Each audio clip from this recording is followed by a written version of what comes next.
یہ سب والے تک جھنڈا دونوں لے کے جا رہے ہیں.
بڑی رونق ہے سر، بڑی رونق ہے.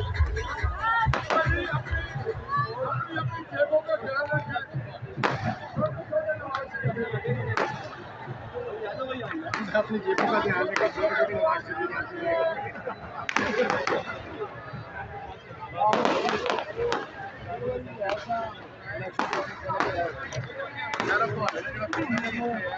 نہیں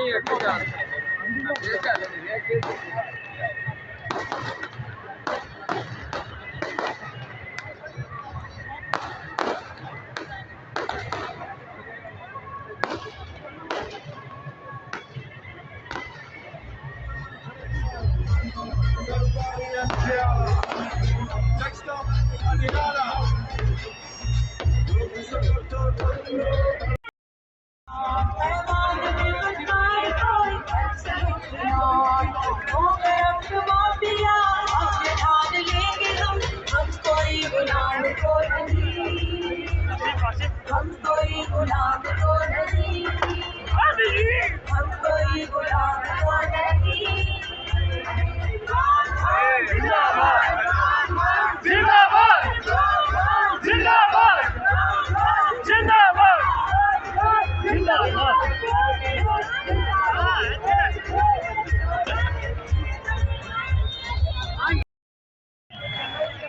بجائے اس کے قوم اتنی خوف زدہ ہو کے گھروں میں بیٹھ جائے اور یہ ظلم کو قبول کر جائے،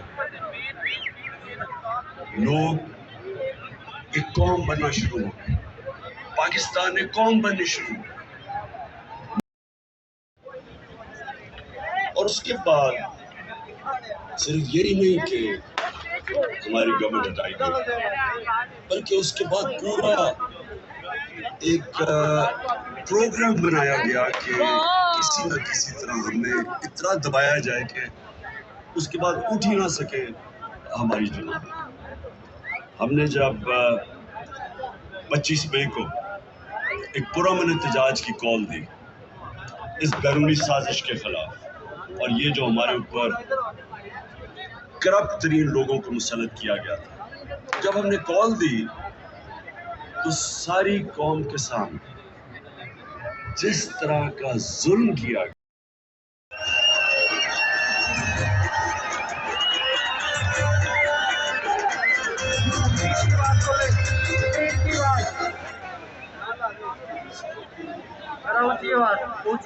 جو کیبنٹ کے 60% لوگ ضمانت پہ تھے، کرپشن کے کیسز تھے، کئی 30 سال سے مبارک دیتا ہوں، اللہ کا شکر ادا کرتا ہوں، اپنی قوم کا شکریہ ادا کرتا ہوں کہ ہر حربہ استعمال کیا گیا ہمیں ہرانے۔ پہلے تو ایک غیر آئینی طور پہ اس کو حمزہ کو بٹھا دیا گیا، پنجاب کا وزیر اعلیٰ، اس کی کوئی آئینی حیثیت نہیں تھی، اور اس کو سپریم کورٹ نے کہا کہ تم نے کوئی بھی اسٹیٹ مشینری، ایڈمنسٹریشن، پولیس کو بالکل استعمال نہیں کرنا یہ الیکشن کو متاثر کرنے کے۔ اس نے ہر چیز استعمال کی، اس نے ایڈمنسٹریشن استعمال کی، ہمارے اوپر پورا یعنی کوئی کسر نہیں چھوڑی کہ انہوں نے الیکشن کو متاثر کرنے کے۔ اور جو سب سے شرمناک لوگ تھے پاکستان کے، ساری ایک صدی میں اور اس کی وجہ سے دنیا کے اوپر اثرات ہوئے، ہندوستان میں ہوئے، ایران ہمارے ساتھ ہمسایوں میں، اور وہ پاکستان جس طرح اس مشکلات سے وہ بھی انٹرنیشنل اکنالج کیا گیا، world health organization, world economic forum, ان سب نے اس چیز کو تسلیم کیا کہ پاکستان ان 3 ملکوں میں سے تھا جنہوں نے سب سے بہتر اس وبا کو بچایا، بیماری سے بچایا، غربت سے بچایا، دونوں طرف اپنی معیشت کو بچایا۔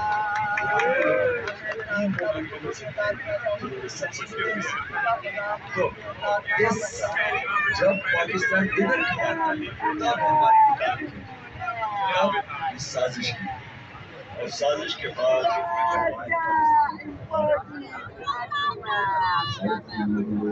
ہو چکے ہیں۔ سب سے پہلے پہلی مقابلہ دیکھیں کہ 53 ہمارے 3.5 سال میں جو ڈالر کم ہوا 50 روپے، یعنی روپیہ جو گرا تھا 50 روپے، 3.5 پہلے پاکستان ہندوستان سے بھی آگے تھا اور بنگلہ دیش سے بھی آگے تھا۔ جب سے یہ 2 خاندان آئے ہیں، ہم ان دونوں سے ہندوستان سے بھی پیچھے رہ گئے، بنگلہ دیش سے بھی پیچھے رہ گئے۔ تو انہوں نے تو ملک ٹھیک نہیں کر سکنا تھا، کیونکہ ان کی وجہ سے تو ملک نیچے گیا ہے۔ اس لیے میں نے پوری کوشش کی بتانے کی بھی کہ ان سے نہیں سنبھالا جائے گا، اور آج ساری قوم کے سامنے جو پاکستان کے حالات ہیں اور ان سے نہیں سنبھالے جائیں گے۔ جدھر آج ہم کھڑے ہیں، ہم سب کو یہ خوف ہے کہ یہ اب مزید اور بگڑیں گے، اور ہم سب کو یہ خوف ہے کہ جب ہم کہتے ہیں سری لنکا کیا ہوا؟ سری لنکا میں آخر میں وہ بران ادھر تک پہنچ گیا کہ ان کے پاس پیسے نہیں تھے تیل دینے کے لیے، اور جب وہ نہیں تھے تو وہ سارا کچھ سارا جو ملک آپ کے سامنے ہے وہی رک گیا، اور اس کی وجہ سے پبلک سڑکوں پہ آ گئی۔ تو اس لیے بہت ضروری ہے کہ ابھی سے میں اب آگے کا آپ کو بتا رہا ہوں کہ اب کیا کرنا کیا۔ میرے خیال میں سب سے ضروری پہلی چیز کرنی ہے، اور میں اب سے نہیں کہہ رہا، جب یہ میری حکومت گرا بھی رہے تھے تو آپ کو پتہ ہے کہ میں نے تب خود ہی اپنی حکومت گرا کے میں نے الیکشن اناؤنس کر دیا۔ مجھے تب بھی پتا تھا کہ ایک ہی طریقہ ہے کہ بجائے باہر سے کوئی سازش کر کے ہماری حکومت کرائے، ہمارے لوگوں کو ہمارے لوگ فیصلہ کریں کہ کس نے پاکستان کی قیادت کرنی، کیوں کوئی بیرونی سازش کے تحت کوئی آ کے ہمارے اوپر بیٹھ جائے۔ تو لہٰذا میں نے تب بھی خود ہی فیصلہ کر کے اپنی گورنمنٹ گرا دی تھی اور الیکشنز اناؤنس کر دی۔ آج بھی میں یہ کہہ رہا ہوں، اور میں کہنا چاہتا ہوں کہ تب اگر الیکشن کروا دیے جاتے تو آج پاکستان کو اس بحران کا سامنا نہ کرنا تشکیل دی جائے۔ ایسے الیکشن کمیشن کے ممبرز بنائے جائیں جن کو سب کو اعتماد ہے۔ ہمیں جب ملک کی سب سے بڑی پارٹی جب اس کو کوئی اعتماد ہی نہیں ہے الیکشن کمیشن کے اوپر اور خاص طور پہ الیکشن کمشنر کے اوپر، چیف الیکشن کمشنر پہ، یہی وہ جو این جی او وہ جو کام کرتا ہے الیکشنز کے اوپر، پٹن، اس کی رپورٹ کے مطابق 163 طریقے ہیں دھاندلی کے، ان میں سے 130 ختم ہو جاتے ہیں الیکٹرانک ووٹنگ مشینز. لیکن یہ الیکشن کمیشن نے پوری سازش کی، سیبوٹاج کیا اور اس سے نہیں ہونے دی الیکٹرانک ووٹنگ مشینز. لہٰذا میری نمبر 1 ڈیمانڈ یہ ہے کہ اگر آگے اب ہم نے نکلنا ہے تو سب سے پہلی چیز تو ہمیں ایک کریڈیبل الیکشن کمیشن چاہیے. نمبر 2، دیکھیں مشکل ہے، حالات ہمارے اس وقت مشکل ہیں، اور جس طرح جتنی دیر یہ گورنمنٹ رہے گی مزید اور مشکلیں بڑھتی جائیں گی، اور اس میں سے نکلنے کے لیے صرف اگر ہمیں قوم بنے، قوم ہی نکل سکتی ہے. دیکھیں یہ میں آپ کو سمجھانے کی کوشش کر رہا ہوں کہ قوم اور ہجوم میں بڑا فرق ہوتا ہے، کیونکہ ان کو پتہ ہے کہ ان کی اربوں ڈالرز کی پراپرٹیز باہر پڑی ہوئی، تو ان کو کہتے ہیں پاکستان میں پیسہ انویسٹ کرو، یہاں سے پیسہ چوری کر کے باہر لے جاتے ہیں، تو ان کے ہوتے ہوئے کوئی باہر سے پیسہ نہیں آنے لگا، اس لیے یہ ہاتھ پھیلا کے پھرتے ہیں کبھی کسی ملک کے پاس. اور یہ واقعی اس قوم کے لیے شرمندگی ہے کہ ہمیں میرے دور میں جو مجھے سب سے شرمندہ ہونا پڑا کہ جب یہ خزانہ خالی چھوڑ کے چلے گئے تھے. آپ کو پتہ ہے سب سے بڑا خسارہ یہ چھوڑ کے گئے تھے کرنٹ اکاؤنٹ ڈیفیسٹ جسے کہتے ہیں 2018 میں. تو مجھے مجبوراً جانا پڑا اپنے دوست ملکوں کے پاس پیسہ لینے کے لیے. تو بڑا شرم آتی ہے، حالانکہ میں 30 سالوں سے شوکت عالم کے لیے پیسے اکٹھے کرتا ہوں، لیکن جب میں پاکستانیوں سے پیسے اکٹھے کرتا ہوں مجھے شرم نہیں آتی، کیونکہ پاکستانیوں کا ہاسپٹل. جب کسی باہر والے سے جس طرح مجھے پیسہ مانگنا پڑا پاکستان کے لیے، میں آپ کو یقین دلاتا ہوں کہ یہ میرے لیے تو شرم مجھے آتی ہے، لیکن یہ ہمارے ملک کے لیے برا ہے. وہ پاکستانیوں کی عزت نہیں کرتے جب جس ملک کے سربراہ جا کے دنیا سے پیسے مانگتے.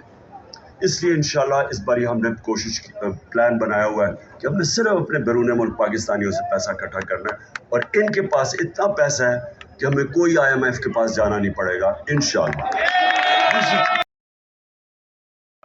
بس یہ چاہتا، کیونکہ پارلیمنٹری ہیڈ نے فیصلہ کیا تھا اور پرویز لائی جیت گیا تھا. یہ کہہ رہے تھے کہ جی پارٹی ہیڈ جس کو انہوں نے آصف زرداری گیا اس کو شام کو مل کے اور اس نے اس کو کہا کہ جی پارٹی ہیڈ نے دوسرا فیصلہ کر دیا. اب قانون کے اندر واضح سب کو ہے، کسی وکیل سے پوچھ رہے ہیں کہ کسی صورت یہ جو یہ کہہ رہے تھے وہ غلط تھا کہ پارٹی ہیڈ کا نہیں فیصلہ تھا، یعنی چودھری شہزاد کا فیصلہ نہیں تھا.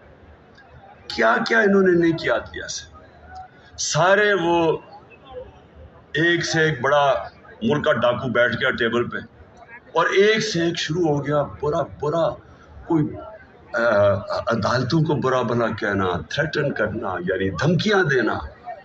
اور یہی تھا جب نواز شریف پاکستان کی تاریخ میں سب سے زیادہ 31 ارب ڈالر کی ریمیٹنسز آئی. ابھی ہم نے شروع ہی ہوئے تھے، ابھی ہم اور بھی ان کی مدد کر رہے تھے. ہم نے روشن ڈیجیٹل اکاؤنٹ کھولا تھا، ہم نے ابھی ان کے لیے پوری ایک پلان بنایا ہوا تھا کہ کیسے ہم نے ہاؤسنگ کے اندر ان کی انویسٹمنٹ لے کے آنی ہے. جو سب سے بڑا میرا پلان تھا اور مجھے سب سے افسوس ہے کہ پہلا پلان سیبوٹاج کیا یہ آصف زرداری کی سندھ حکومت نے. ہم نے ایک بنڈل آئلینڈ ہے اس کے اوپر ایک پورا ایک نیا شہر بنا رہے تھے، ماڈرن سٹی، اور بڑے بڑے انویسٹرز آ گئے جنہوں نے اربوں ڈالر اس پہ انویسٹ کرنا تھا. تو اس سے ہونا کیا تھا کہ اس سے ایک تو کراچی جو پھیلتا جا رہا ہے اور جو مشکل پانی بھی نہیں دے سکتے، سیوریج بھی نہیں دے سکتے، یعنی کراچی کا حالات جو کھنڈر بنتا جا رہا ہے. جب ایک پورا ایک ماڈرن سٹی جس طرح دبئی ہے، کیا وجہ کہ ہم دبئی جیسا ایک جزیرے کے اوپر شہر نہیں بنا سکتے؟ تو وہ پورے انویسٹرز بھی آ گئے. سندھ حکومت نے سیبوٹاج کیا، انہوں نے کہا کہ نہیں ہم بھاری اکثریت سے جیتتا ہے الیکشن، اس کی پارٹی اس کو نکال دیتی ہے. کیوں نکالتی ہے؟ صرف ایک چیز، انہوں نے کہا سب کے لیے قانون تھا، کہ کورونا کے بعد آپ نے اکٹھے نہیں ہونا، تو آپ کیوں اکٹھے ہو گئے؟ اس چیز کے اوپر اس کو نکال دیتے ہیں. یہاں اربوں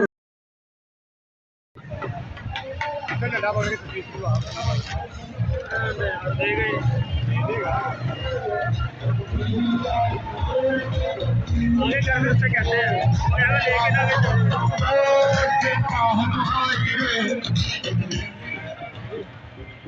لے کے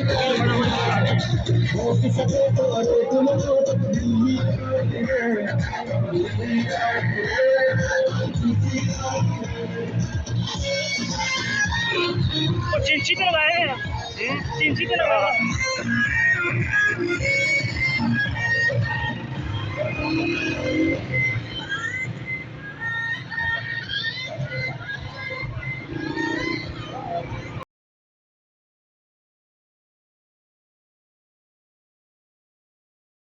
عمران خان، زندہ آباد عمران خان. زندہ آباد.